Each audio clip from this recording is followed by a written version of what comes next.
2007 से 2014 तक जब भी सरकार बदली, उनके साथ बहुत करीबी कार हुए उनके साथ, इसलिए कि वो प्रधानमंत्री थे, मैं चेयरमैन राज्यसभा था। तो उसमें उन्होंने हमेशा कंस्ट्रक्टिव सजेशंस दिए और काम किया। इसीलिए आपने देखा कि उनके ज़माने में पार्लियामेंट में ज़्यादा हंगामा नहीं होता था। इसलिए नहीं होता था कि वो जो मेंबर बनते थे उनसे वो बातचीत करके सुलझा लेते थे।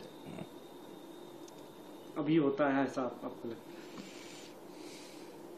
सर, ये भी कहा जाता है और हर बार इस बात का जिक्र किया जाता है कि जब वैश्विक तंगी आई थी देश में 2007-8 के दौरान, तब भारत देश ऐसा देश रहा जब जो इस तंगी से सुरक्षित रहा।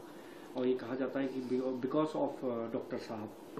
देखिए, इसलिए कि वो चीज़ उस दिन नहीं शुरू हुई जो 1991 में उन्होंने पॉलिसी चेंजेस किए, जिसके मुतालिक और लोगों ने जो ज़्यादा करीबी थे वो जानते हैं, देश का नक्शा बदल दिया, पॉलिसी बदल दी। और इसी का फायदा हुआ कि हमारे यहाँ इकोनॉमिक डेवलपमेंट जरा तेजी से हुआ।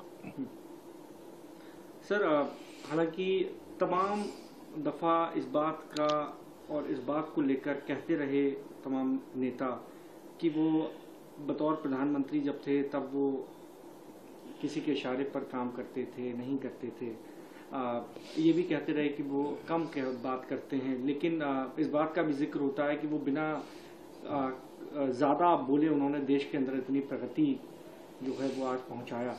उस पर आपकी क्या राय है सर? जो तमाम नेताओं ने उनको लेकर हमेशा कहा कि भैया वो तो कम बात करते हैं, कम कहते हैं। भाई, कम बात करने से क्या मतलब है? काम करते थे ना।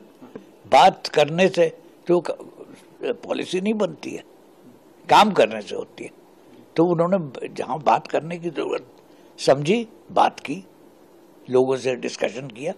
हमेशा पार्लियामेंट में जब कभी डिस्कशन हुआ, चाहे डोमेस्टिक पॉलिसी पे हो या फॉरेन पॉलिसी पे हो, हमेशा उन्होंने उसमें भाग लिया।